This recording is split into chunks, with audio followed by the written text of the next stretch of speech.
Hi అండి అందరికీ. ఈరోజు వీడియోలో అయితే ములక్కాడ ఎగ్ కర్రీ చేసి చూపించబోతున్నాను.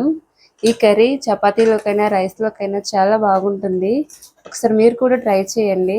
నేనైతే ముందుగా ఒక 2 ఆనియన్స్ 2 టమాటాలు కట్ చేసుకొని మిక్సీ వేసుకుంటున్నానండి. ఇది పేస్ట్ చేసేసుకోవాలి.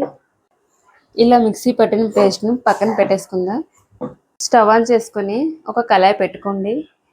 కళాయి కొంచెం వేడయ్యాక కొద్దిగా ఆయిల్ వేసుకోండి. ఇలా ఆయిల్ వేసుకున్నాక మనం ముందుగా కట్ చేసి పెట్టుకున్న ములక్కాడలు కూడా వేసుకొని ఒక 5 నిమిషాల పాటు ఇలా ఫ్రై చేసుకోండి.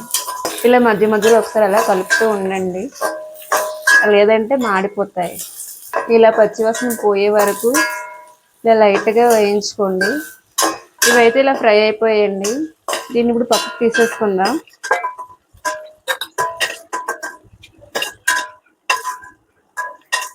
ఇలా పక్కన పెట్టేసుకుందాం. నేనైతే ఒక 4 ఎగ్స్ తీసుకున్నానండి.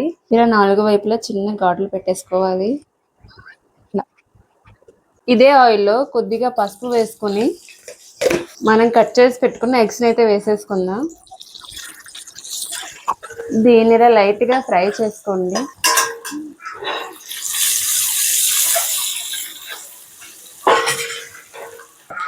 ఇలా ఫ్రై అయిన ఎగ్స్ని పక్కకు తీసేసుకోండి. మళ్ళీ ఇదే ప్యాన్లో ఇంకొంచెం ఆయిల్ వేసుకొని ఇందులో ముందుగా మనం కట్ చేసి పెట్టుకున్న ఒక 3 పచ్చిమిర్చి ముక్కలు, కొద్దిగా కరివేపాకు వేసుకొని ఇలా ఒకసారి కలిపేసుకోండి. ఇలా వేగాక మనం ముందుగా చేసి పెట్టుకున్న ఆనియన్ టమాటో పేస్ట్ని కూడా వేసేసుకుందాం. ఇలా వేసేసుకొని ఒకసారి బాగా కలుపుకోండి. ఇలా పచ్చి వాసన పోయే వరకు ఇలా కలిపేసుకోండి. దీన్ని అయితే ఇలా మీడియం ఫ్లేమ్లో ఇలా ఉడికించుకోండి.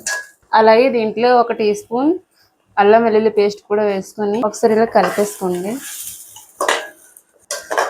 ఇలా ఆయిల్ అంతా పైకి తేలే వరకు ఇలా ఫ్రై చేసుకోండి.